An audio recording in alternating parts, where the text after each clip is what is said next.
भगवान जगदीश स्वामी की अद्भुत पौराणिक कथा। नमस्कार साथियों, आप सभी श्रद्धालुजनों का हृदय से स्वागत है एक ऐसी पावन कथा में जो भगवान जगदीश स्वामी की महिमा, उनके रूप, अवतरण और दिव्य लीलाओं पर आधारित है। ये कथा न केवल भक्ति का स्रोत है बल्कि हमारी आस्था को और अधिक दृढ़ करती है। आइए इस आध्यात्मिक यात्रा की शुरुआत करते हैं श्रीहरि के उस स्वरूप से जिन्हें हम जगदीश कहते हैं, अर्थात संपूर्ण जगत के ईश्वर। अध्याय 1, जगदीश नाम का रहस्य। जगदीश ये शब्द अपने आप में पूर्ण है। इसका अर्थ है जगत के ईश्वर। वैदिक साहित्य, पुराण और उपनिषदों में विष्णु जी को बार बार इसी नाम से पुकारा गया।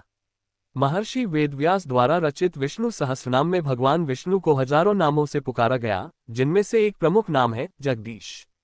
ये नाम केवल एक उपाधि नहीं है बल्कि उस व्यापक शक्ति का संकेत है जो सृष्टि की उत्पत्ति से लेकर उसका संहार तक करती है। त्रेता, द्वापर और कलियुग, हर युग में भगवान विष्णु अपने विविध रूपों में अवतरित होकर धर्म की स्थापना करते हैं। यही कारण है कि वे जगत के ईश्वर जगदीश कहलाते हैं।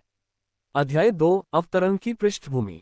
जब जब पृथ्वी पर अधर्म बढ़ा, जब जब पापियों ने धर्म के पथ को कलंकित किया, तब तब भगवान विष्णु ने जगदीश स्वरूप में अवतरण किया।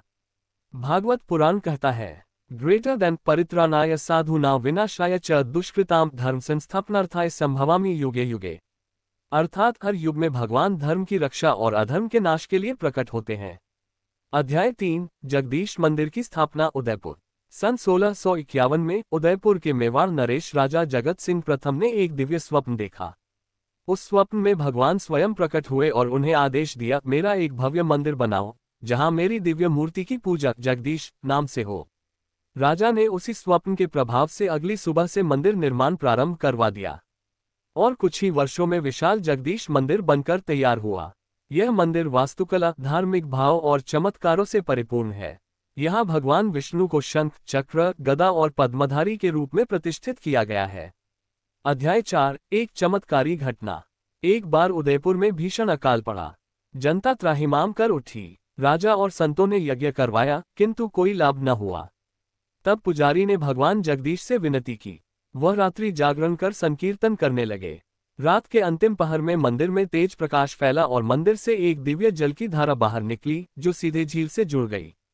उस जल से न केवल शहर को जल मिला बल्कि अगले ही दिन से वर्षा प्रारंभ हो गई।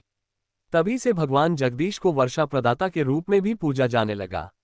अध्याय 5, भक्त के घर आए भगवान।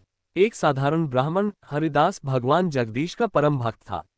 वह प्रतिदिन मंदिर में दीप जलाने आता था, लेकिन एक दिन उसका पैर टूट गया और वह मंदिर न आ सका। उसने अपनी वेदना रोते हुए भगवान से कह दी। उसी रात हरिदास के घर एक दिव्य तेज के साथ भगवान स्वयं प्रकट हुए और कहा, भक्त के लिए भगवान को चलकर आना पड़ता है। ये प्रसंग आज भी उदयपुर के लोकगीतों में गाया जाता है। अध्याय 6, वर्तमान युग में भगवान जगदीश की उपासना। आज भी देश के कोने कोने में भगवान विष्णु की पूजा जगदीश के नाम से होती है। राजस्थान में जगदीश चौक, गुजरात में जगन्नाथ रूप में, दक्षिण भारत में श्रीनिवास वेंकटेश्वर के रूप में उनकी महिमा निरंतर बढ़ती जा रही है। अध्याय 7, भगवान जगदीश की आरती संक्षिप्त। आरती जगदीश की कीजय, दीनदयालु कृपा सिंधु। सुख संपत्ति घर आवे, कटे सब संकट भारी।